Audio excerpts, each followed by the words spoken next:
for staying with us. This is our last and, of course, second discussion this morning. I'm joined by someone who specializes in agriculture, Michael Adedotun Oke. Thank you for coming on the program this morning.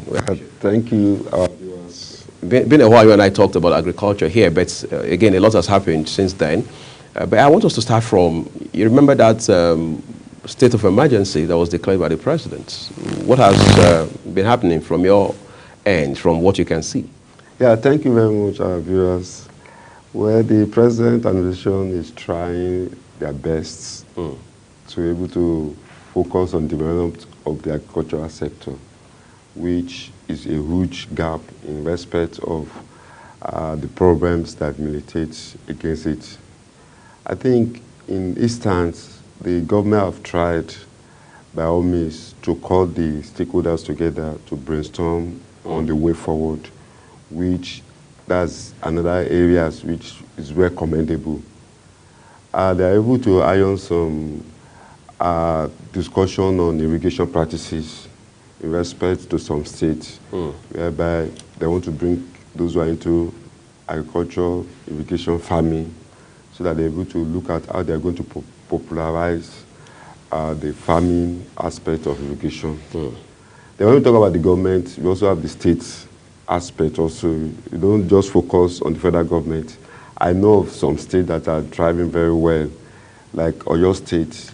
They're able to have a database of the farmers. They're able to pay the capital funding of the World Bank. They're also involved in infrastructure development, whereby they're able to make the roads leading to the farm comparable. So, and the federal government also have been trying the aspect of input delivery to the farmers, which is also important, whereby the farmers can be able to get input at the subsidized rates. There are also plans for expansion in the agricultural space, bringing more investors to the development of the agriculture. Just like your sports speaker have said, we practice subsistence farming. To be farmed with not commercial farming. Not commercial farming. We still make use of the crude implements, whereby it cannot take us in any way. When we talk about the technology aspect, we also lack on that technology aspect, which there is a lot of problems in agriculture. But let me advise us and let us keep hope alive that the government is ready to work effectively. And in the area of technology dissemination, which is another area, the extension have been provided, and there is a lot of people that are involved in agriculture. I will not want to go to the area of insecurity. Right. That's a big problem. Which But it's a big problem. It's also affecting farmers. Yes, with, to your due respect, many communities, especially from the north, find it difficult to go to the farm because of this insecurity, which the government also are trying to look at it. Another good thing the government said, you know, when we talk about the forest, is of on open land, which the government initiated that the forest guide will be in type of protecting. That's a new development.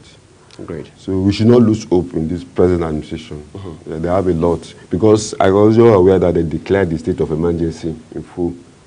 Yeah. Have we seen any results on account of that declaration? There is plans towards it. You know, when we talk about results, you Nigerians are looking for immediate results. But I am sure you there's a lot of plans going on. I was in a meeting where the minister was talking about states having a competitive advantage, able to identify what they can do and what they cannot do, so that they can bring them on board and analyze a lot of activities. Yeah. Let's talk about policy. Policy. Because you can't talk about agriculture, like other sectors too, and not discuss policies. People say policies have never been a problem. That it is the implementation of those policies that has always been the issue. Yes. So let's talk about policies and the issues around them. Yeah, I'm telling you, to be frank with you, that we have a lot of policies on agriculture, whereby if can fully implemented, it will be a shortcut. Just like the speaker have said when interviewed, in other developed countries, policy drive anything they are doing. But the question though is that do they have the political will to implement all those policies? We have a beautiful policy in terms of food and management, post-harvesting, value chain, everything, but the implementation is lacking. And when we talk about implementation, it's a gradual process. It's not that other sector that you can really feel the impact. In agriculture, you may not really feel the impact of that policy, and which I'm still pleading that those policies need to be implemented. The federal government should have the political will. There are so many policies that can turn the agricultural sector around. In terms of, when we talk about smallholder farmers, we need to go to mechanized farming, technology-wise, and we also need to look at what other countries are doing, the best practices, and able to implement it. We need to open up the land, and there's a lot of policy on different aspects, which is not left for us to implement. And the current National Assembly need to do a lot of policies. Like before, when we talk about growth enhancement policy was being in the National Assembly, whereby farmers were able to access agricultural inputs. Yeah, I know we Nigerians, we are eager to see development. With the Tinubu administration have problems, is talking about warehousing policy. This is a good policy whereby when you produce, we are going to put your agricultural produce. Yeah. Let's talk about young people. How do we make agriculture more attractive to young people? Yeah, the first thing is that we need to have a road plan. Yeah, when we talk about road plan, what do we want to do? Then how are we going to get there? The first thing which I may do with is that, you know, Operation Feed the Nation that was being introduced by President Olusegun Obasanjo. That's a way of involving the youth. That was over four decades ago. Exactly. Can we still adopt a similar model today? I believe that it will be a good example, whereby we have farm settlement, whereby we designated an area, we clear off an area, then we call it a community farm, whereby we can bring the youth together. I think the Federal Ministry of Agriculture and Food Security have a special role on that. So the first thing is that we need to have a master plan, whereby it will involve the youth. The second thing is that we need to call the stakeholders together to brainstorm on the way forward. I was hearing the speaker was saying that most farmers are peasant farmers, and which is not encouraging. By the time we call the stakeholders together, we now brainstorm on how. Then there are need of a programs whereby the government can initiate a programs, whereby the program will be targeting the youth, whereby we have land being given to them to do what is being the expected way, and to promote some sectors, like they can promote cultivation, because there's a lot of value chain. Because we only just look at agriculture as farming. Somebody was talking about technology. They can also use technology. You can also encourage. You know, most youth now, they play with their assets mostly. They can divert their attention on marketing of agricultural produce through technology. They can also have a modules of training, like e-learn agriculture, to get them know about the extension services involved on how to establish farms, how to keep farms, what are the value chain in agriculture, in terms of marketing, in terms of processing, in terms of preservation, also in terms of mechanization, in terms of buying and selling. They can easily do a mobile phone whereby they bring all the farmers together. It's not necessary that, I'm sorry, you are good with your suit coat. You can also involve, whereby identify those who are into farming. You can market agricultural farms. You can market their produce. You can do buy and selling through the maps. I think that can. And there is also a Google map which bringing every stakeholders together. Nowadays we have WhatsApp, whereby people discuss a lot of things. They can also be discussing on how to channel it up. You know, the Poultry Farmers Association of Nigeria, PAN, has also been very worried lately, in particular, and in fact they have been complaining that, I mean, they claim that at least 50% of farms, poultry farms across this country, have shut down on account of the difficulties in operating within the system. Because you just talked about a while ago how that is not just about farming, going to the farm. There are other aspects. First, there's the value chain elements, you know, and so on and so forth. Well, I want to talk about regulation. How do we regulate these products, I mean the finished products? Because it's embarrassing how that you take agri-specific products from Nigeria to, I mean, all across Europe, continental America, and they are returned, they are declined, they are not accepting them because they say they don't meet minimum standards. Why do we fix that? Yeah. The question does again is that what are we doing that they are refusing or accepting? So we need to type that thing up. I think where we got it wrong, they have a standard, Right. which this is what I want, and this is what I'm looking for. So the question does is that if you cannot meet that standard, it's a way. So we need to understand what they are looking for. And at the end of the day, we also need to communicate. I was telling to someone that communication is a key way. I discovered that the gap between the farmers and the policyholder is very wide. So we need to bridge the gap whereby they exchange information, let them know what they are requesting for. That's the first thing which I thought. And when we talk about the association, the mistake we always make is that farmers are also in the economic space. Whatever happens in the other side also impacts them. Just like you are talking about the rise of dollars, it's also applicable to them because some of them, they import some of the product. But let me assure you that there is a lot of goodwill that the government or this present government, is thinking of doing. We should just get them a time to fix it. So they are worried. When we talk about the policy, the issue there is that to implement that policy to address their solutions.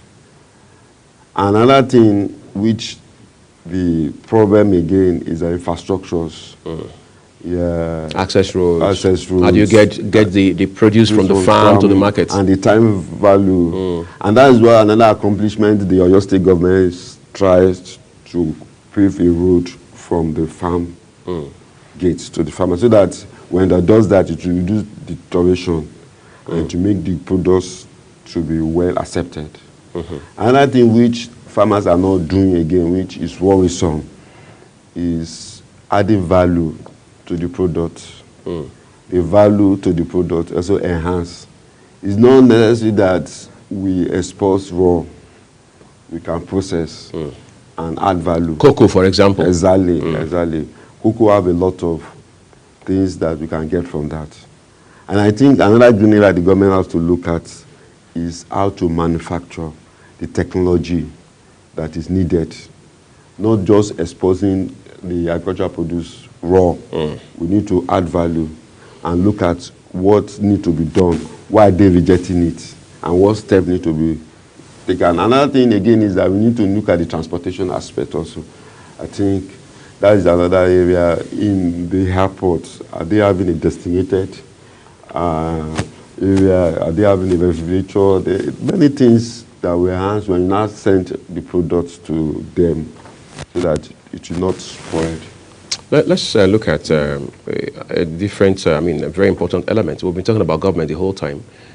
What about the private sector? What role should it be for private players like yourself, for instance? Yeah, thank you very much. I still want to say that the private sectors are not keen to the agriculture, which is worrisome. Just like somebody have said, we have 2 or 3 people that failed a state in developed country, but we have many farmers there that are not able to fail.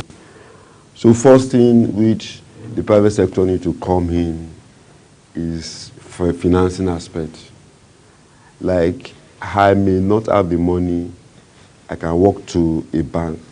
This is my plan that I need to do. Can you finance this project? Financial aspect, the private sector have to come in. Then the other aspect which the private sector needs to come in is providing a enabling environment, and which, in collaboration with the federal government, it is worrisome that when we go to farming communities, you hardly see infrastructures there. When I talk about infrastructure, I'm talking about schools, good road, and electricity. The private sector can go to the farming community to provide such to the farmers. They can also engage in input And I'm also worried that some companies are doing very well, in which this corporate social responsibility should be targeted to the farmers, to encourage the farmers in terms of producing schools to them, hospitals, in that farming community. I hope you've been to some of the farming communities. How do you see some farming communities? Is it of standard of living? So how do we address that? Yeah, the first thing is the government need to look at the way to identify such communities and provide development to that aspect and collaborate with them in terms of infrastructures, so that at the end of the day, people will not want to leave the rural areas, the villages, and come back to the city. What is in the city supposed to be also in the rural areas? How can we get foreign investors to participate very handsomely in our risk space? The way to do about it is that you need to show that you are capable of doing that. Have we been able to show that to prospective foreign investors? You have not been. Nigeria has not been.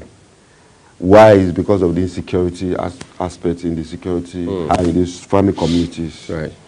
If you move from one place to another, we discover that why this place is not well developed. Why is it that other people are very developed? So how we can do that, again, is that we show the potentials of the farmers, what they have. That is why Oyo State, you are able to do the database of the farmer. They're able to capture what they produce, what they have. The other area is that they can also set up a storage facility, a processing, that can enhance the farmers to process their agricultural produce. They can also leverage on the technology, just like someone that have been selling technology, which is good. They can also leverage on providing inputs, supply input to the farmers, cultivation, involving mechanization, that is producing tractors. They can also involve in information dissemination. When we talk about extension services, what are the latest technology that can enhance production? They also market the idea on setting up a farming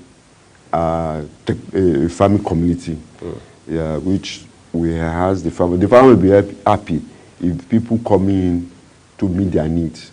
Another thing is that they need to do a scorecard analysis, baseline. To your surprise, there is no community that don't have something to offer. In Nigeria? In Nigeria, yeah. And the farmers are trying by all means. But those who are trying, they are the peasant farmers. We encourage commercial activities that can pour their money and support this process. I want to say a big thank you to you, Michael Adedotun, for coming on the program this morning. I do appreciate it. I also want to thank you very much for inviting me. And our audience, we really thank you. I hope you keep it short. Great, thank you. Incidentally, that's our program for you today, everyone. Thank you for watching. Remember, the views of our guests, their opinions. I'm Muya Agumofwewe. On behalf of the entire team here at Global Television, we say thank you for watching. Have a great day ahead of you. Thank you very much.